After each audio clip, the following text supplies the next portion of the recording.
I'm probably going to post this to YouTube, so I'm going to try not to get distracted too much by the chat. I'm probably not going to talk to chat much.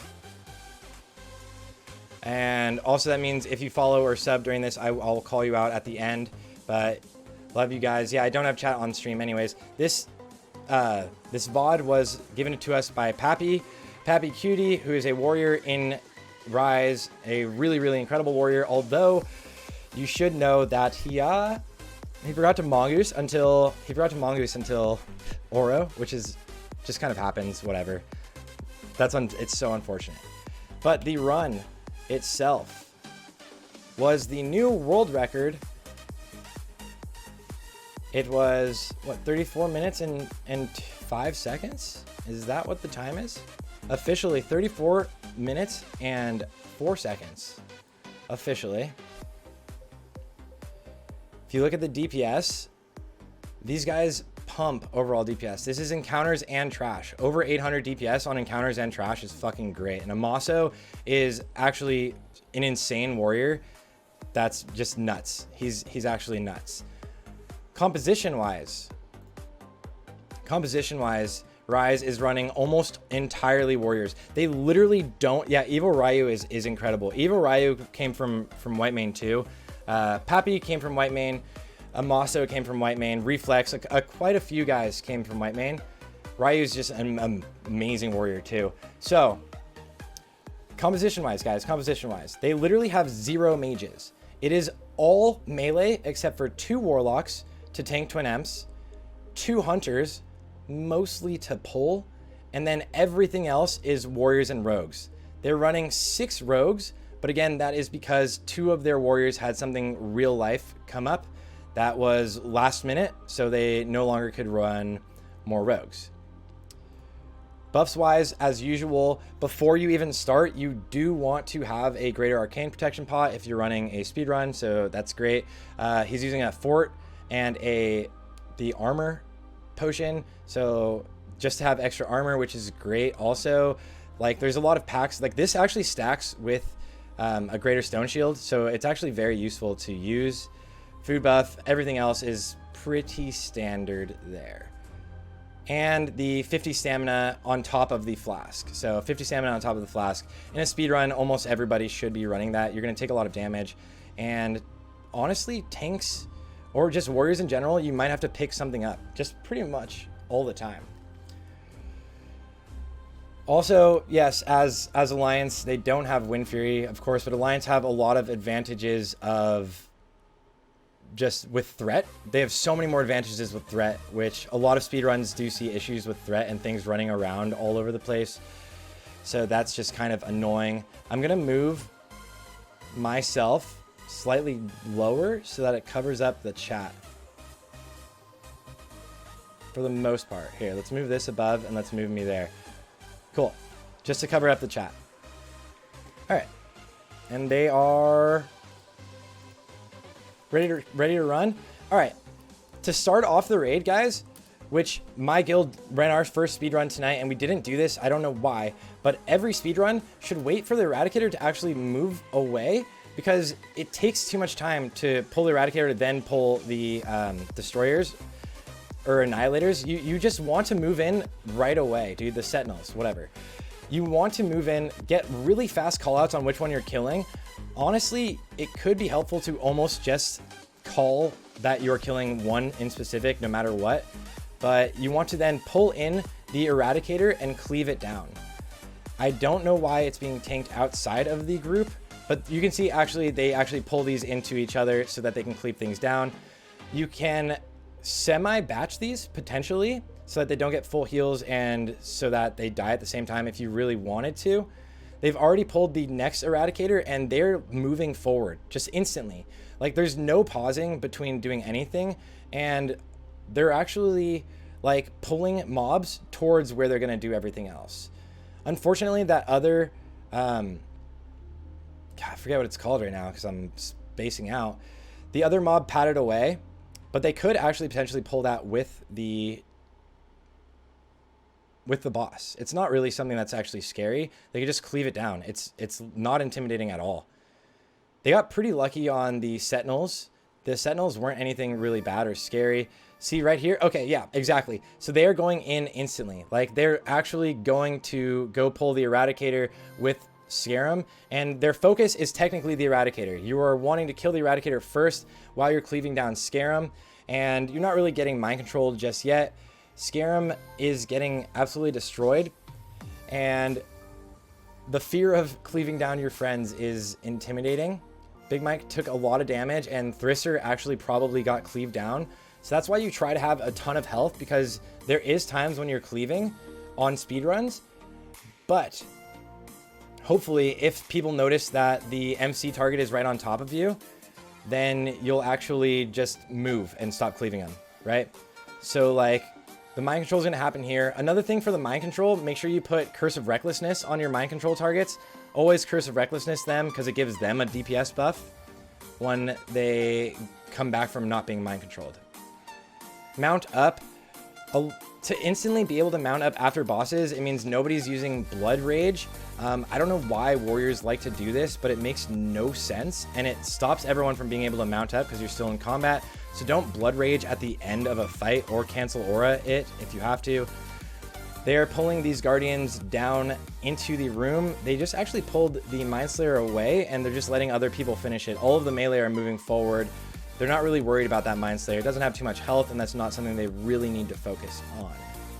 Again, you mount up right as you drop combat, and they're going to move on towards the Bug Trio, but you always need to check to see if the Warrior pack is padding well. In an ideal world, yes, their Hunters are already ahead, pulling the Warriors, and I wouldn't be surprised if they start pulling these Warriors down towards the other group, but you don't really need to. Try to kill these all at the same time, and they do. I don't know if there's an AoE taunt. There it is, the AoE taunt with a lip. The AoE taunt paired with a lip and just blowing those up. They didn't use sappers or even grenades yet. No sappers or grenades. Then they just instantly jump into the Brainwasher. Ideally, you try not to cleave too much on the Brainwasher because it's a little scary and you might have your friend get mind controlled. But really, you can just destroy these, pull them into the corner, cleave them down. Everything's super simple here. I'm anticipating they're going to pull more things through. Also, like a few seconds ago, they actually, you can see some Dragon Breath chilies go out. Dragon Breath chilies decently useful in this raid. It's actually not necessarily a meme. If you have the buff slots, which rogues kind of do, you can use the Dragon Breath chilies because it's going to hit multiple targets. It can stack with Winterfall, or it stacks with spell power. It has a 100% spell power coefficient. So, and it has like a 4% proc chance. So it could actually add a decent amount of damage overall to people's damage. Pappy gets knocked here, which is super scary. If he were to fall in a really bad position, he would have had to use a lip, which would have sucked.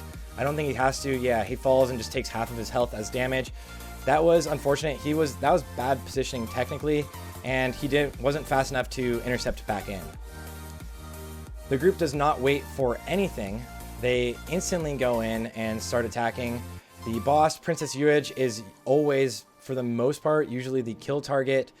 The fear is actually on a DBM timer, so you could technically pre-stop it. So like, right, he doesn't have Death Wish back up yet, but you could use your abilities to basically get out of fear before it even pops. So like, as your Horde, you can also use Will of the Forsaken.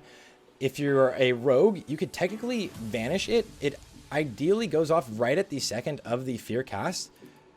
So running in, fear right here, you can see 2, 1, and it actually was late there, so vanishing it could be harder, but you could pre-pop your abilities to not be hit by the fear. That's just something to watch out for. They stack these really fucking well, so they're getting a lot of cleave. And I mean, even though they heal up, the big thing about stacking is, well, there's a couple things. Even though they heal up, stacking is helpful for abilities like Badge of the Swarm Guard because you can get that up faster. Or if you're Horde, stacking is really good. Even if they heal up, it does pad the numbers, but your cleave can proc Wind Fury on your main target, so it's incredible. And then the big thing is that as you're stacked, you're not actually, Like, you don't have to move to the other target, right? It's not like there's no downtime between moving to the next target. And then them is just the kill target. They are chaining taunts, it looks like. They get one charge, which isn't that bad. And then there's another taunt there, which is just easy. They blow this up, dude. Evil Ryu, dude, Ryu did 1.9k DPS on that fight. So here we go into the very first Petri pull. Oh, I'm so excited to see. Finally, we're doing actual skips. So, oh my God. So who pulled that down there? Was it one of the rogues and Petri pulled all of these guardians? The hunter pulled it and then Petri'd. So they instantly can attack these guardians. Is this 2 guardian packs? Other hunter is second puller. Is this 2 guardian packs? Yep, the double guardian pack. This is beautiful. And this is what every big speedrun guild is going to be doing. This is absolutely the meta. And you're just rotating AoE taunts with lips. Or I guess with Alliance, you could AoE taunt and Blessing of Protection. But you're just rotating AoE taunts with lips there. That is incredible. So the hunter probably sent his pet to go get the second pull and pulled one here as it got closer. Went down there. Flask of Petrification. That's a fucking beautiful.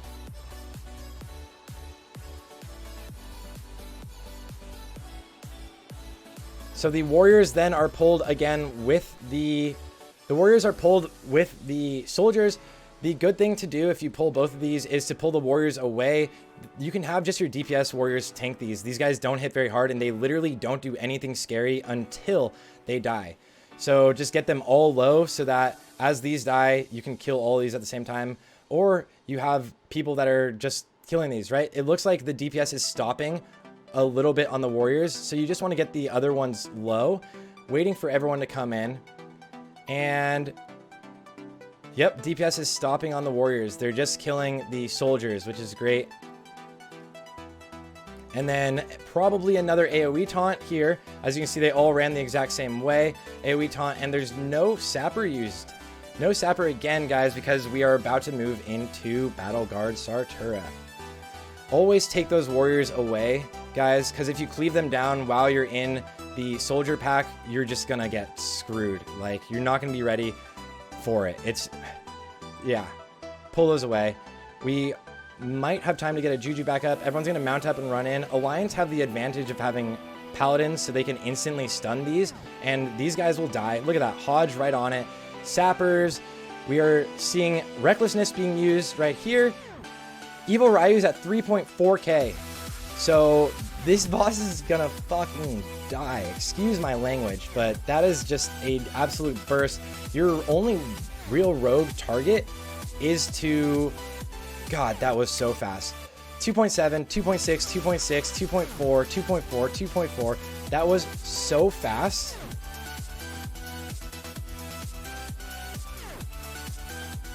Battle Guard Sarthe. This was a 22-second Battle Guard Sarthe. Zero mages, yeah, zero mages. You're having priests apply the jujus. Perfect. All of the warriors got 100 parses. All of the warriors got 100 parses. This is insane. This is absolutely nuts. This is probably the world's fastest Battle Guard Sarthe, and they're having all of the priests apply all of the jujus for the improved jujus. So to get even stronger jujus, they're not even applying the jujus to themselves. Oh my gosh, that is amazing. Mount up and get ready to move. Switch off your diamond flask. They are going to put on speed items here as they drop combat. Unfortunately, I think a lot of people had still blood raged. So does your speed item go on? It does not. So you wait to, actually on purpose, you waited until you were in combat and then went to put on your speed items. Although swapping off, nope, okay, there's the speed items. Was there a Flask of Petrification here? Did someone move forward in Flask of Petrification? Was it the Hunter again? So yeah, so you meant to equip that speed item, and then you need to switch off of your Diamond Flask if you can. You unluckily weren't able to get, yeah, you weren't able to get your mount up, which is unfortunate. The Pally ran forward, probably with a bubble, and then as he got far enough, a flash petrification, but he also needed to use speed items to get this far, which is pretty incredible. Now we see the swiftness of Zanza being used, which is something that I brought up to my guild tonight. It's just this part takes so long and it's such a waste of time. So you want to be moving through this as fast as possible. So by pulling those mobs really far away, it gave everyone the time to, one, get their speed items on, and two, move a lot further and possibly remount. So now we're seeing the rocket boots, swiftness pots, or whatever is being used. These guys are moving forward instantly using speed abilities to cut the time down, because this is a huge time waster right here. And then you are going to actually drop combat for a split second, hopefully, and be able to switch your boots.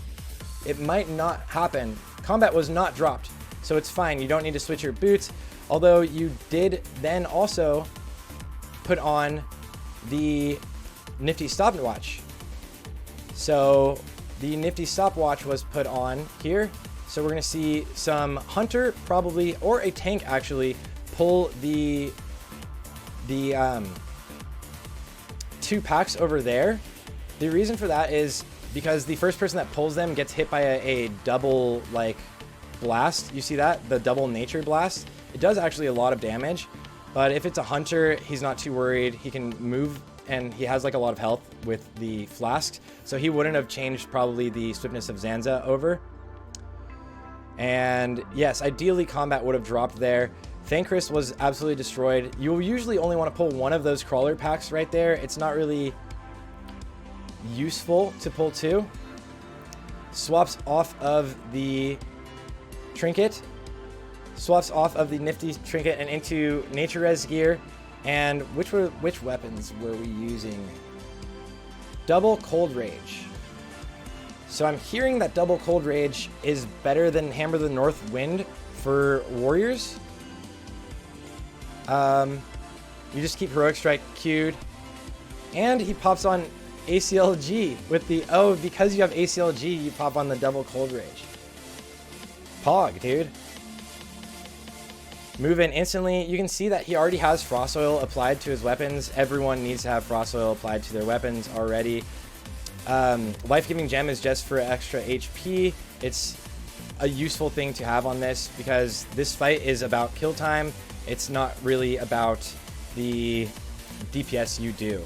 So you can use nature res gear on this. It just means that your healers take a lot less damage. And if your healers take less damage, especially as Alliance, because you need to cleanse all those poisons, if your healers, or if your raid takes the least amount of damage, then your healers have more mana to move on. Swap to Berserker Stance. Yeah, he was staying in Berserker Stance to be able to do damage to these globules. And then we're just going to see Dense Dynamite. A couple people are going to Sapper, but you don't really need to use Sappers.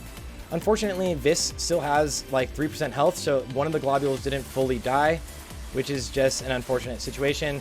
Use a macro to put back on the Cold Rage daggers. And Pappy, I don't know if you're allowed, or if you can, do you have 2 different enchants on your Cold Rage, or do you have a macro that works to put both of the Cold Rages back on, even with Icy? Because it looks like you have Icy on both. It's a weak aura. Can you send that to me? I would love to share that. Next is going to be moving towards, as Vis dies here, you really want to move towards your riding set, right? Things with riding speed bonus so you can move faster. Look at that. So he's going to potentially put on a carrot on the stick. There's the carrot. And just put on the carrot for a non-on-use trinket if you need one, right? Everyone jump together and get ready to move. You might take the damage and then get dismounted. Just mount up again. Then he goes back to Sabatons of Wrath. Just for more mitigation, I would assume. And then as you get close, they are using peasant collars on Huhuron, which is good for Alliance because you can't like poison cleanse to get rid of sleep and stuff. Oh, those have these spurs on them. Those have these spurs on them. Yep. So that's what I was thinking, right? That is a great time, and everyone should, if you're running speedruns, have an entire mount speed set that you put on right there. You're actually going to use your mount speed set again later on in the raid after Oro. So you want your mount speed set.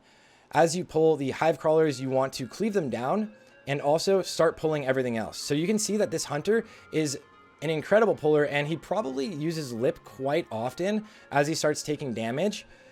But you want to pull as much as you can, as fast as you can. Things aren't even close to dead yet, and they're pulling the next group. This is just pretty much standard in a speedrun, but honestly done better than most guilds do. Although it could be useful to move the lasher out of the group, even with the cleave. You could move the lasher out of the group so you're not just getting knocked that whole time and getting everything down really fast. But the lasher is, it looks like, priority target for the guild. There is our first 2 deaths. Here we have our first 2 deaths, our hunter and a paladin.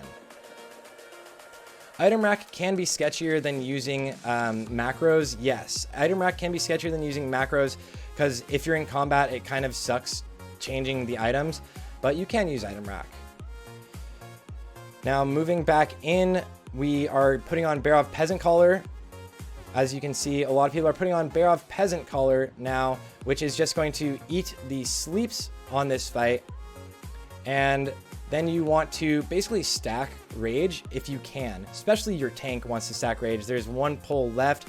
The lasher, people want to be not in a position to get pulled into the lasher because that would be unfortunate. And the hunter is already moving forward to pull, or the tank. Yep, the hunter, and they are pulling Huhuron towards the next room as close as they can, basically cutting down any movements like time. You always kind of want to be moving forward. That's just always going to shave off a few seconds in any of these runs. The Peasant Collar was used so that the Wyvern Sting was eaten. There was the Wyvern Sting that was already eaten, and he doesn't yet have Death Wish back up. I think Death Wish was used on the trash packs. And Huhuron's down. Huhuron is down. You could have used a Sapper or a Dense Dynamite, but that's not a big deal. 1 person still got slept. Swap your trinkets back over to the Hodge and DFT and go back to pumping. Yeah, your CD usage was... I mean, CD usage wasn't fully optimal, but it's good to learn from, right? And try to get a big taunt off really fast on the warrior. So ideally that would have been picked up instantly and cleaved down. That kind of wasted a little bit of time, but it's also not wasting a lot of time because it's hard to double pull these. So you really need to just kind of move forward, right? And hope that you have good RNG on the times of these. As you can see, these 2 are near each other. It's definitely sketchy to double pull these. But their hunter puller is pretty insane, right? That's actually making a huge improvement for the entire run, is the hunter puller. And then a lot of guilds don't do this for some reason, and I don't know why, but your main tank should tank the defenders facing away from the raid no matter what, because 1, you are melee heavy. In any speedrun, you're melee heavy, so if you're tanking facing the raid, your dagger rogues, if you have any, which you probably don't in any speedruns unless one has Death Sting maybe, which you can see one does right here. Everyone is getting parried. All of your DPS is getting parried. That is such a huge waste of damage. Look at Goof doing damage while plagued. Yeah, you can fit 1 melee DPS while plagued, actually to DPS the boss, because the range of plague damage is really short. Like the range of plague is actually like 5 yards, I believe.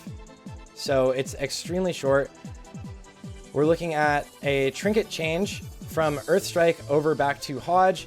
So great usage of CDs there. 1 person has died, but they're just going to res them as they move forward. 1 person's going to stay behind and res Slampig. That's unfortunate that Slampig died. Everyone's going to move back to kill the warrior that was still alive. Ideally, people would mount up here, which we're probably about to see. Yep, 1 person is resing Slampig, and everyone's mounting up, moving forward. pumping. Earthstrike didn't actually change, and that's like kind of the thing with item rack. It can go back and not actually change your CD or your trinket. So that's unfortunate, because Hodge would be nice to have up here. In any speedrun, every melee is trinket swapping so often. Like, after every usage of a trinket, you are swapping it off. And then the new warrior comes right at last second, which is annoying almost, but actually not really a big deal because you get a little bit of extra rage, and it didn't stop you guys from moving forward at all. There is, yes, the Sunder announcement timer is a weak aura. And next, we are going to see, again, no waiting, hopefully. We're going to see basically no waiting, and maybe your tank will get some rage really fast, and the warrior or the warlock needs to get into position. There is a bubble on the tank to pull because you do take a crazy amount of damage at the beginning. I'm actually surprised he is not using a greater stone shield potion to tank this. Although he does have a crazy amount of health. Dual tanking, it is really, really clutch to use a greater stone shield the whole time. But he might have actually had to use a mighty rage because he didn't actually have the rage at the beginning. So he might have used a mighty rage, because then he does put on a shield. Mongoose is still not up. No, Tin Petra, Mongoose is still not up. I mentioned this at the beginning. Pappy actually forgot to Mongoose until Oro, which is unfortunate too. Ideally, this would be brought in, but warriors can just charge and kill that really fast.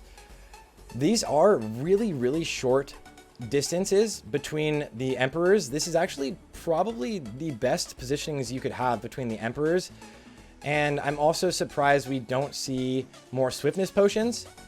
We still have a swiftness of Zanza up, by the way, though, guys. We still have a swiftness of Zanza. Ever since Huhuran, we had a swiftness of Zanza up. No, sorry. Ever since Sarthe, we had a swiftness of Zanza up, which is just useful. Like, you just want to be moving fast, right? You can give up that extra HP, but you could use a swiftness potion to get in between these. Although as a warrior, it might be more useful to get a mighty rage, which your potion is on CD, so I'm not sure.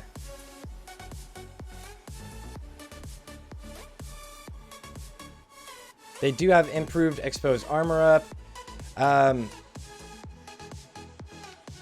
Is your exposed armor rogue hemo spec? And do you know why? Now they're at the 20% mark. They're just going to pump and kill this boss. He actually lost Sunders. Basically, he lost exposed armor for a quick second. But right as you kill that, mount up if you can as you drop combat. If not, you could get a little bit of rage on some of these scorpions. It's not really a big deal because your hunter is already over here. As you guys can see, the hunter, the puller is already there. Like, there's never a time where the hunter isn't moving before the raid. This is so crucial in speedruns. And then we get the infamous Slayer packs, guys. The infamous Slayer packs, where a lot of times we will see warriors use greater stone shields, but that again is not up because you probably used... We had an insane ID. Wait, you had 4 mind flayers. Oh my god. Okay, crazy. That's actually crazy. That'll be interesting to see. There is the fear that everyone ate for a split second. And you see that he is swapping on Earthstrike. This is basically a time where, like, it's very crucial to rotate CDs. There we go. Now that the potion cooldown is back up, we're seeing all of the melee use greater stone shields so that they don't die to these slayers. While they still have swiftness of Zanza's up, which is just because this is like a kind of long area. You could use a shield every now and then while you're fighting the first slayers. It's not really that big of a deal. This is the first Mind Slayer already. The next pack has 2 Mind Slayers, which, as they obviously kill the champion first, a couple people will move away. You could try to LOS this. I don't know how you didn't get hit by that. It might have immuned, but you could LOS that. Then we see as you move to Earthstrike, you put on Elemental Sharpening Stone, get Earthstrike up, blow this up, and you probably will use Death Wish in the next pull again. because you want to use all of your CDs, right? So like pretty much rotating CDs, if everyone is doing it well, is going to cut down a crazy amount of time overall for the raid, especially because everyone's a warrior. So like you want to have death wishes used optimally would be at the exact same time. It's kind of mapped out before the raid for the most part in any really, really good raid. And shameless plug, I do have a video talking about exactly how to do it, and it broke down one of, maybe not Rise's run, but it broke down another world record run and where their warriors use all of their CDs. So if you do want to see that, you can. Next on to another Slayer pack with 1 Mind Slayer. This is the world record run, and they didn't perma fish for no Mind Slayers. How crazy is that? Again, all of their melee and warriors have greater stone shield potions up here. We actually see HOTS being put up, which is sketchy sometimes for warriors, but usually tanks aren't allowed to get HOTS put up on them like a rejuve, but other warriors sometimes can be. A lot of warriors will use cancel aura macros on that so that it doesn't push off world buffs. Like right there, that's really close to the world buff limit. Yeah, maybe I have room of no mongoose. Yeah, exactly. That was really fucking close. That was really, really close. But there we go. There's the mongoose. And your other juju is falling off slowly. But again, all of the priests are applying jujus to all of the melee so that they have more powerful jujus, guys. This is clutch in speedruns. And if you're going for a parse run, this could be super useful as well. Just make friends with the priest, and you're super lucky. They are on this champion, which means that you can pull the next pack. Like the champions aren't scary at all. So they can start pulling the next pack and moving forward. They're not going to drop combat because the hunter is ahead already, of course. Here is just cleave down the nullifiers. You want to blow these up. And yeah, nullifiers die so fast in a speed run. You're not afraid of them getting mana. Right as this warder dies, you want to pull the next group. And you'll see, look at that. Your puller is actually insane. Your puller is actually insane by pulling this next Slayer group without pulling the next Nullifier pack, which is amazing. Everybody still has their Greater Stone Shield up, and you guys can cleave down these Slayers like it is nobody's problem. And right as the last Slayer dies, we will probably see the next pack being pulled. So, as this champion is dying, as you can see, we have the next pack being pulled already. They're just going to pull the champion into the nullifiers so that you can cleave. Just be ready for the knockback mainly, but really ready for the fear is the sketchy thing. And also escape artist, super clutch there. If you get slowed or stunned here, you could use a restoration or a restorative potion. It can take a while, or you could just get dispelled. Ideally, you just get dispelled. Yes, so improved inner fire gives the increased bonus to buffing, which increases the bonus to using the jujus. So the jujus are stronger than if anybody used jujus on themselves. Yes. How much does speedrun cost in consumables? I don't know. There is the first dense dynamite I've seen you use, which was a mistake, but everybody else is probably using a bunch of dense dynamites. We haven't seen that many sappers, but ideally in a speedrun, you're seeing dense dynamites used and sappers used on CD. It's being called out by your raid lead usually. And again, every time you are killing one of those champions, you are moving in and already pulling the next nullifier pack. We will probably see the hunter move forward and get to pulling the next nullifier pack even. So, yep. So actually, there's still a Slayer pack. So they're going to go in, cleave the Slayers, get a new Greater Stone Shield up, which also puts your potion on CD, but you actually used it a little bit earlier. I didn't even notice it, which is great, so that you could have a lip or a FAP for Oro. Kill these Slayers, move on to the champion, and the hunter is going to pull the next pack towards you as you guys pull the champion towards that group, which is always nice to pull the champion towards the nullifiers so that the nullifiers don't have too much time in actual transit getting towards your raid, so they don't stack up on mana, because you're not gonna see a speedrun group mana burning here. It just doesn't really happen.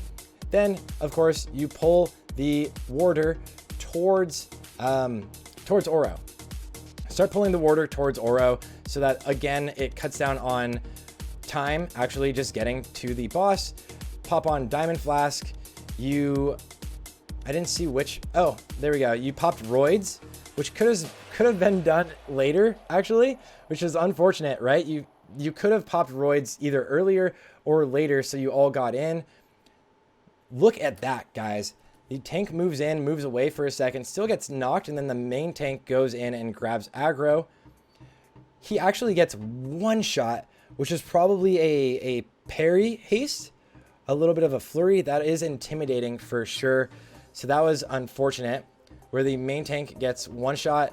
Angelisa has aggro. It was easy as next up on the aggro. You guys all eat the first knockback, and then move back in and start DPSing. It was easy. Now does have the threat, and you can see Dread is next up on threat. So we'll probably see Dread rotate into a position as this is going to happen, or somebody might lip. So it looks like you guys don't lip any of those knockbacks, and I'm curious why you didn't have all of the warriors lip one of those knockbacks, just so that you kill him before the next knockback.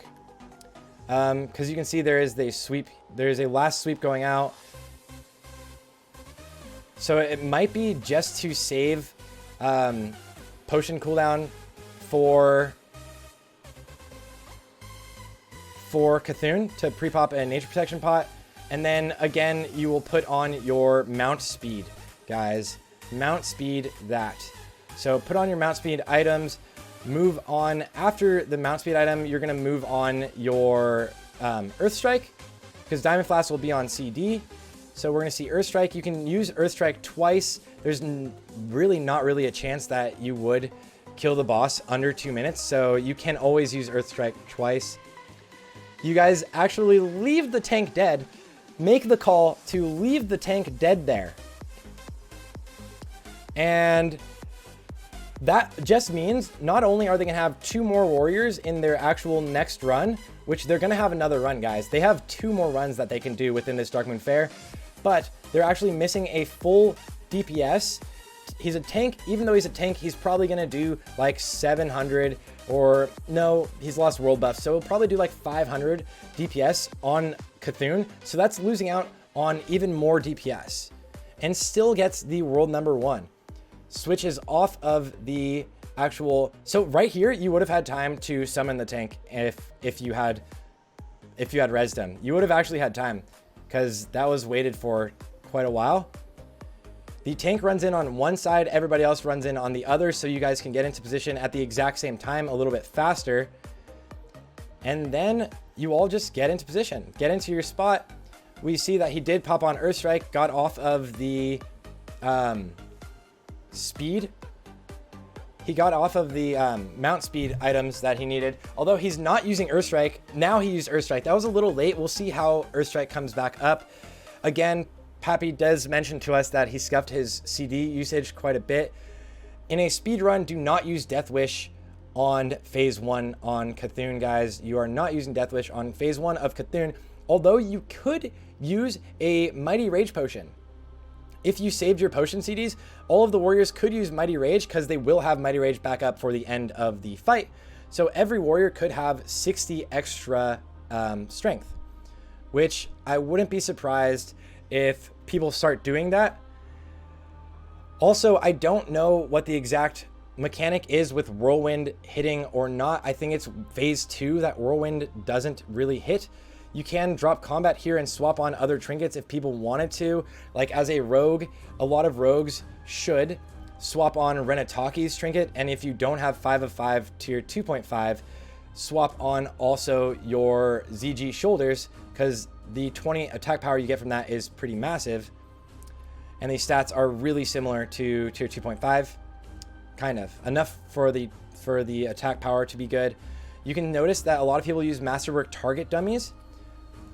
And Masterwork target dummies are good to hold aggro on those big crushers so if someone doesn't die, but also good to kind of dictate where things can spawn. So I don't know if you guys do this, but do you have everyone put a Masterwork target dummy back there so an eye tentacle spawns in a good spot? Let's find out. And usually you will have ranged, killing the rest of the eye tentacles.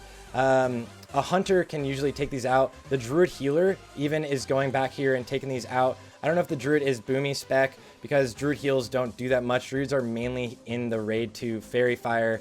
And there is the weekend phase where we will see everything being popped. As you can notice, right, Earthstrike is not back off of CD just yet because he used it super late. Anyways, we are seeing him using Whirlwind, which again, I don't know if it does, and it does hit. There's the Earthstrike way late, right? And then we're gonna see Mighty Rage used, and Cthulhu is instantly dead. Cthulhu gets to 20% and is dead. Like, Cthulhu is dead. That's how many warriors are here. Cthulhu gets to 20%, everyone gets one execute and then one execute with a Mighty Rage, dead. And that is it, guys. World record. The world record speed run for AQ. Huge, huge achievement for Rise. Congratulations, guys. Yeah, you had really, really good RNG with warriors getting sent down. In my speed run tonight, I got sent down as a dagger rogue. Unfortunately, I got sent down in our speed run tonight as a dagger rogue, which is just really, really ugly. Next, guys, that was absolutely nuts. Huge congrats to Rise. Thank you, Pappy, for letting us break this down. I do have a few quick questions. What is... Does Whirlwind hit Cthulhu Phase 2? Do you know? And 2, can you share the weak aura you used to double put Cold Rage daggers on? Should you use pot early? If you jump. It does work if you jump because that increases the range of AoE. Oh my gosh. Are we hearing it first here, guys? If you jump, you can cleave. Whirlwind, it will be tested out multiple times this week, everybody. It will be tested out multiple times this week. Oh my gosh, guys. Huge congrats to Rise again. You guys are insane, and it's only going to get better as they perfect their CD usage. Those flasks of petrification pulls were incredible. The Hunter puller absolutely destroyed this. That was what made this run. And the composition, no mages, all warriors. They're gonna have 2 more warriors in their next run, which is gonna be great, and hopefully less deaths. So this wasn't even the most clean run possible, but they just wrecked it. Congrats, Rise. And of course, since this is probably gonna go up on YouTube, here's the cheesy thing, dude. If you like the video, like and subscribe to my channel. If you wanna see me do more VOD reviews, yeah, that's a thing. And if you want to hang out with me on Twitch, obviously we're doing this live on Twitch at twitch.tv/Sarthe. Yo, the Cthulhu jump strat, that is massive. And the Flask of Petrification. So we're going to see some crazy runs. Was really, really excited to see Onslaught's run tonight. They ran at the same time as us and had a unlucky, unfortunate run, it seemed. But they'll be back in it, and we know it. Horde is going to come back up. Congrats to Rise. I will be covering all of the new world records as I can this week, so make sure to be here for it, guys, and thank you all.